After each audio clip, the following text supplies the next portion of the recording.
Zone. आज की video में हम डिस्कस करेंगे नाउन के बारे में बहुत आसान तरीके से, जिससे आप लोग इसे और मोटिवेट होकर देखें और आपके लिए बहुत यूज़फुल होने वाला है ये वीडियो। तो प्लीज़ लाइक एंड सब्सक्राइब करते रहिए। चलिए आज हम जान लेते हैं, आज हम क्या पढ़ेंगे। नाउन। नाउन मतलब संज्ञा। संज्ञा का क्या मतलब होता है? मतलब कोई भी किसी भी जगह का नाम या किसी भी पर्सन का नाम या किसी भी थिंग का नाम या एनिमल का नाम, उसको बोलते हैं नाउन। नाउन मतलब संज्ञा, ठीक है। अगर किसी भी इन चारों चीज़ों में किसी भी चीज़ का नाम होगा तो उसे बोलेंगे हम नाउन, राइट। अब हम जान लेते हैं कि हम क्यों पढ़ रहे हैं। देखिए, इंग्लिश में कुछ basic 8 parts of the speech होती हैं जो हमें जानना बहुत ज़रूरी है। जैसे नाउन हम पढ़ेंगे, इसके बाद हम पढ़ेंगे प्रोनाउन, फिर हम पढ़ेंगे adverb, verb, adjective, conjunction, then preposition, interjection. ये कुछ अगर आपने 8 पार्ट्स ऑफ द स्पीच जान ली तो आपकी इंग्लिश बहुत स्ट्रांग हो जाएगी, आई गारंटी दिस। अब हम जान लेते हैं, नाउन तो हमने समझ लिया। अब हम जानते हैं कि नाउन कितने प्रकार के होते हैं, टाइप्स ऑफ नाउन। अब नाउन बहुत सिंपल हैं, तो 2 प्रकार के होते हैं, कॉमन नाउन और प्रॉपर नाउन।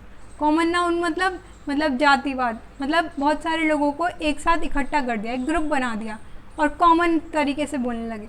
जैसे कि एक टेबल पर फ्रूट्स रखे हैं तो fruits is a common noun, मतलब हमें ये बोलेंगे कि फल रखे हुए हैं, उनका अलग अलग नाम ना बोल के एक ग्रुप बना देते हैं।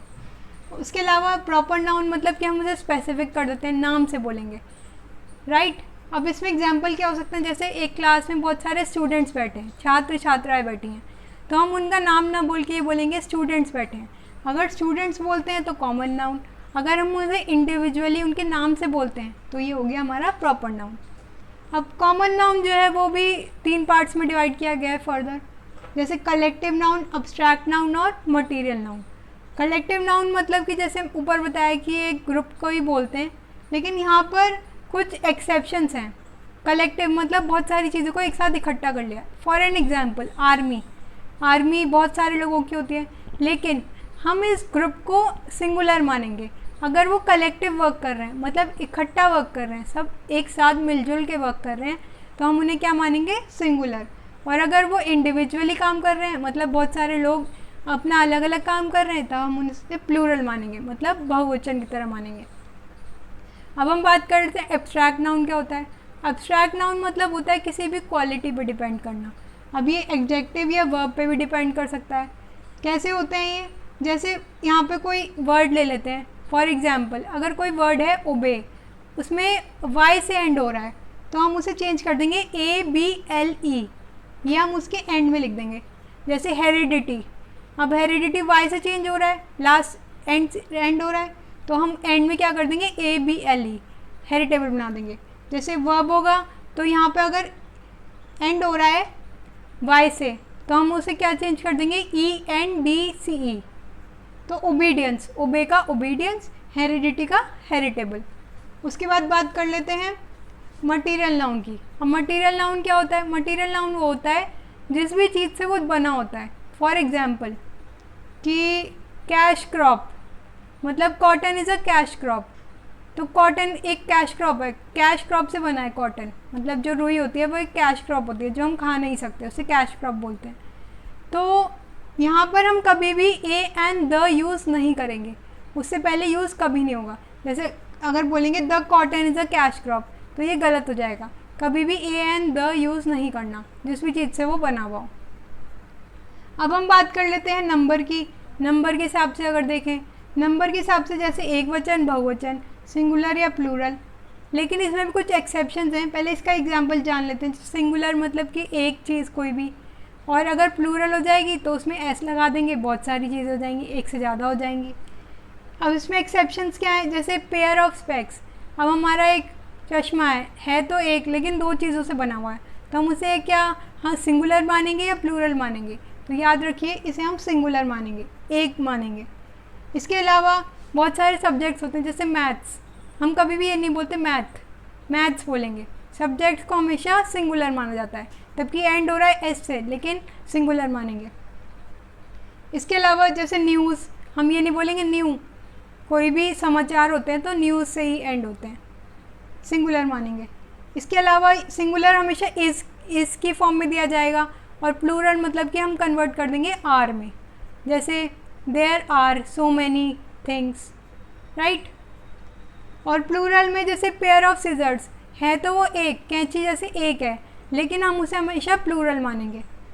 या कोई भी डिजीज़ जैसे मीजल्स, एंड हो रहा है वो एस से, तो हम उसे प्लूरल मानेंगे। इसके अलावा सिंगुलर कब प्लूरल में कन्वर्ट होता है, जैसे एस लगा दिया किसी भी चीज़ के आगे, अगर एस लगा दिया, थिंक का थिंग्स हो गया तो एस लगा दिया तो बहुत सारी बन गई, या ई एस लगा दिया एंड में, या फिर वाई से एल आई ई एस, जैसे बोल सकते हैं कि डेस्टिनी, डेस्टिनीज, या कुछ भी। एफ अगर एंड हो रहा है तो हम उसे एंड कर देंगे वी ई एस से, जैसे लीव का लीव्स हो जाएगा।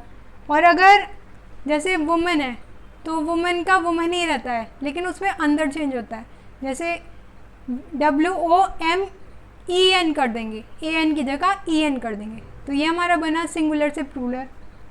अब हम जान लेते हैं जेंडर के हिसाब से। जेंडर के हिसाब से कैसे चेंज होता है। जेंडर के हिसाब से जैसे मैस्कुलिन मतलब पुरुष के हिसाब से, या कोई भी चीज़ अगर फेमिनिन है लड़कियों वाली चीज़ है, और कलेक्टिव मतलब इट लगेगा उसमें, और न्यूट्रल जिसमें कोई लाइफ ही नहीं होती। एग्जाम्पल समझते हैं, जैसे कोई भी ताकत की चीज़ होती है, स्ट्रेंथ की चीज़ होती है, जो पुरुष वाली चीज़ें होती हैं वो हम करेंगे मैस्कुलिन, और अगर कोई भी लड़की वाली चीज़ होंगी, ब्यूटी से रिलेटेड होंगी, तो वो करेंगे हम फेमिनिन। और कलेक्टिव, अब कलेक्टिव क्या होता है, मतलब बहुत सारी चीज़ें इकट्ठी एक साथ, उनको यहाँ पे जोड़ दिया जाता है। जैसे फॉर एन एग्जाम्पल यहाँ पे हमेशा इट यूज़ करेंगे, जैसे boy are using its toy. Boy एक लड़का है, वो अपने खिलौने से खेल रहा है, लेकिन वो इट्स यूज़ करेंगे वहाँ पर कभी भी हिज नहीं यूज़ करेंगे, ये याद रखिएगा। या एनिमल है, जैसे माउस ने कैट के ऊपर हमला किया और वापस कैट ने माउस के ऊपर हमला किया, तो यहाँ पर भी हमेशा इट यूज़ करेंगे। और न्यूट्रल मतलब होता है जिसमें कोई लाइफ ही नहीं होती, उन चीज़ों के बारे में बहुत बात की गई है, जैसे बेंच, बुक, राइट। अब हम नेचर के हिसाब से भी मैंने आपको बता दिया, जैसे स्ट्रेंथ के हिसाब से होगा तो यहाँ पर हमेशा हिज यूज़ होगा, मतलब मैस्कुलिन हो जाएगा। और अगर ब्यूटी के हिसाब से होगा या लड़की वाली चीज़ों के हिसाब से होगा तो यहाँ पे हरे हो जाएगा। अब कुछ रूल्स हैं हमारे पास नंबर के हिसाब से, ये याद रखिएगा। अगर एडवाइस है, एडवाइस मतलब कि कुछ भी, जैसे एडवाइस कोई सजेशन आपसे मांगना है तो बहुत सारी, लेकिन हम उसे सिंगुलर मानेंगे क्योंकि एक ग्रुप बना लिया हमने, पीस ऑफ एडवाइस की तरह मानेंगे। इसके अलावा क्लोथ, कभी भी हम ये नहीं बोलते कि हम क्लॉथ वेयर किया है, हम बोलते हैं हमने क्लोथ्स वेयर किए हैं, चाहे भले ही एक कपड़ा पहना हो, लेकिन clothes. Custom official, custom official हम कभी नहीं बोलेंगे। कस्टम मतलब कि हैबिट तोड़ना है ऑफिशियल को। कस्टम्स एस लगा दिया। कस्टम्स ऑफिशियल मतलब कि उसको ड्यूटी दी गई है टैक्स कलेक्ट करने की, तो कस्टम्स याद रखिएगा। इसके अलावा फोर्स हम कभी सिंगुलर में यूज़ नहीं करते, फोर्स में हमेशा फोर्सेस यूज़ होगा। तो ये था मेरा आज का वीडियो, जिसमें मैंने आपको बताया कि नाउन कितने तरीके के होते हैं, किस तरीके से हम उन्हें चेंज करते हैं सिंगुलर प्लूरल में, मैस्कुलिन, फेमिनिन, न्यूट्रल, और क्या क्या उनके रूल्स होते हैं विद एग्जाम्पल्स। होप सो कि आपको पसंद आया होगा, और अगर आपको कोई भी डाउट है तो आप कमेंट बॉक्स में पूछ सकते हैं। बहुत बेसिक और सिंपल तरीके से मैंने आपको समझाने की कोशिश की है। दोस्तों प्लीज़ सपोर्ट कीजिए, लाइक कीजिए, सब्सक्राइब कीजिए और शेयर भी कीजिए। मिलते हैं नए वीडियो में नेक्स्ट कुछ इंटरेस्टिंग फैक्ट के साथ। Till then bye bye.